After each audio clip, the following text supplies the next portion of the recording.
আসসালামু আলাইকুম। আমি বরিশাল থেকে বলছি। বিডিরূপা ব্লগসের নতুন আরও একটা ভিডিওতে আপনাদের সবাইকে স্বাগতম। দূরে কাছে যে যেখান থেকে আমার আজকের ভিডিওটি দেখছেন, আশা করি সবাই আল্লাহর অশেষ রহমতে ভালো আছেন। আমরাও আলহামদুলিল্লাহ ভালো আছি। তো আজকে আমি আমাদের বরিশাল অঞ্চলের একটা ঐতিহ্যবাহী রেসিপি আপনাদের সাথে শেয়ার করব।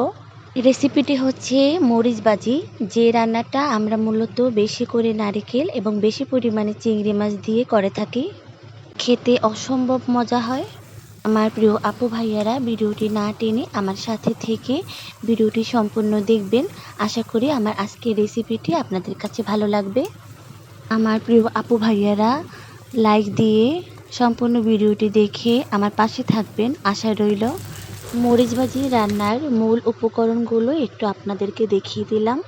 এখানে রয়েছে অনেক পরিমাণে কাঁচা মরিচ, যার কোনো পরিমাপ নেই, আপনাদের মন মতন নেবেন, এবং অনেক পরিমাণে পেঁয়াজ কুচি।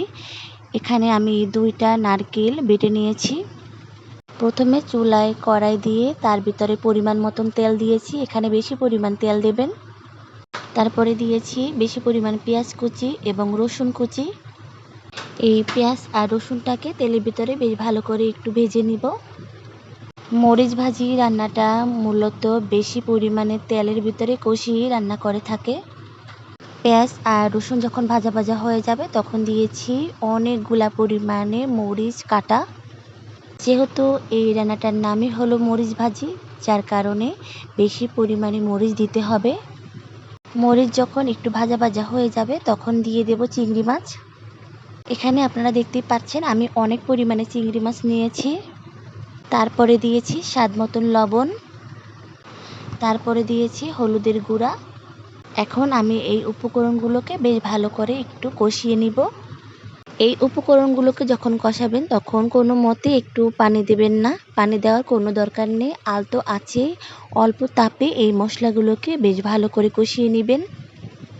একটু কষানো যখন হয়ে গেছে তারপরে আমি দিয়েছি এলাচ এবং তেজপাতা। এখানে কয়েকটা 2-3টা এলাচ ছিল এবং 2-3টা তেজপাতা দিয়েছি। এখন এই পর্যায়ে আমি আবার মশলাগুলোকে বেশ ভালো করে কষিয়ে নেব। আমার এই মশলাগুলো যখন বেশ ভালো করে কষানো হয়ে যাবে তখন সেই পর্যায়ে আমি দিব নারকেল বাটা। আপনারা দেখতেই পাচ্ছেন আমি যেহেতু ব্লেন্ডারে এই নারকেলটা বেটে নিয়েছি, তো একটু তো পানি দিয়ে আমি বেটে নিয়েছিলাম, যার কারণে এখানে একটু পানি রয়েছে। এখন আমি এই পর্যায়ে এই নারকেল মশলার সাথে বেশ ভালো করে কষিয়ে নেব। আমি যেহেতু ব্লেন্ডারে এই নারকেলটা বেটে নিয়েছি, তো একটু পানি দিয়ে তো বেটেছি, যার কারণে আমি কিন্তু এই কষানোর সময় পানি ব্যবহার করিনি। আপনারা যদি নারকেল পাটায় বাটেন তাহলে এই মশলা যখন কষাবেন তখন অবশ্যই অল্প পরিমাণে পানি দেবেন, নইলে মশলাগুলো পুড়ে যাওয়ার ভয় থাকে। মরিচ ভাজি রান্নাটা কিন্তু একটু ঝামেলার, কারণ চুলার পাশে যতক্ষণ সময় রান্না করবেন ততক্ষণ সময় বসে খালি কষাতেই থাকতে হয়।